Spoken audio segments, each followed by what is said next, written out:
Hello everyone, ఈరోజు quick recipe semiya upma. ముందుగా stove వెలిగించి కడాయి పెట్టి అందులో 1/2 tablespoon oil, 1 teaspoon ghee వేసుకుని 3 కప్స్ ఆఫ్ సేమియా వేసుకోవాలి. గోల్డెన్ బ్రౌన్ అయ్యే వరకు బాగా వేయించుకుని వేరొక బౌల్లో ట్రాన్స్ఫర్ చేసుకోవాలి. ఇప్పుడు అదే కడాయిలో 1.5 టేబుల్ స్పూన్ ఆయిల్ వేసుకుని తాలింపు కోసం 1 టీ స్పూన్ ఆవాలు, 2 టేబుల్ స్పూన్స్ పల్లీలు, 2 టేబుల్ స్పూన్స్ సాయిగుళ్ళు వేసుకుని బాగా వేయించుకోవాలి. తాలింపు వేగిన తర్వాత ఒక మీడియం సైజ్ కట్ చేసిన ఆనియన్ ముక్కలు, క్యారెట్ ముక్కలు మరియు పచ్చిమిర్చి ముక్కలను వేసుకోవాలి. అవి సాఫ్ట్గా అయ్యే వరకు ఉడికించుకొని అందులోకి 4.5 గ్లాస్ ఆఫ్ వాటర్ని యాడ్ చేసుకోవాలి. రుచికి తగినంత ఉప్పు వేసుకుని ఒకసారి కలుపుకొని మూత పెట్టుకోవాలి.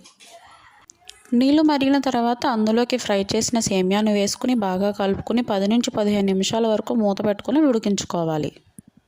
అంతే అండి, ఫాస్ట్ అండ్ క్విక్ సేమియా upma ready. Thanks for watching. Please subscribe my channel Joshiya Ram.